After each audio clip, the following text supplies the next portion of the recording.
My 6-year-old told his entire class I was pregnant because my tummy got big. I've never been more mortified or had to explain a food allergy so awkwardly. Last month, I developed a sudden and severe gluten intolerance. After eating a sandwich, my stomach would swell so dramatically it looked like I was 5 months pregnant. My doctor was running tests, but in the meantime, I was learning to navigate this new reality. One morning, after accidentally eating gluten-containing cereal, I drove my son Ethan to his kindergarten class while my stomach was in full food baby mode. I didn't think much of it minus, I just dropped him off with a quick hug and headed to work. That afternoon, I arrived for pickup, wearing a loose-fitting dress that hid my bloating, which had mostly subsided. As I walked into the classroom, Ethan's teacher, Miss Collins, approached me with an enormous smile. "Congratulations," she whispered excitedly. "Ethan shared the wonderful news during circle time today. We're all so happy for your family." I stared at her blankly. "What news?" Her smile faltered slightly. "About the baby," Ethan told everyone. "He's going to be a big brother." My mind raced. Baby? What baby? Then it hit me. My swollen stomach. That morning, before I could respond, 3 other mothers approached, all offering congratulations and asking when I was due. One even offered me her maternity clothes. "I am not here." "Is no," I stammered, feeling my face burn with embarrassment. Just then, Ethan ran up, backpack bouncing bitoshes. "I told Exocean about the baby in your tummy. Miss Collins says I am gonna be the best big brother." The classroom fell silent. 20 sets of adult eyes turned to my stomach, which thankfully was relatively flat, and my flowy dress. "Sweetie," I said, kneeling down to Ethan's level.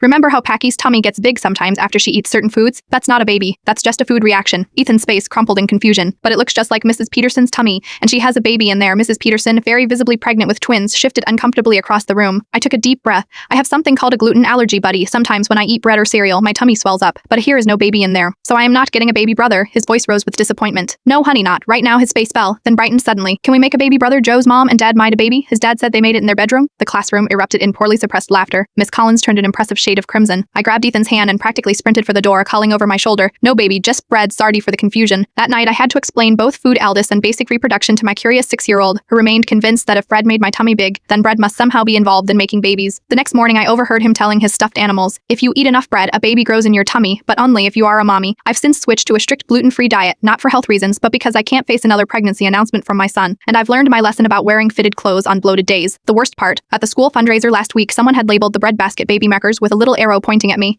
Garten parents have a wicked sense of humor. Sometimes I think children exist solely to destroy whatever dignity we have left as adults. But at least I got a new nickname at school pickup, Bread Baby Mama.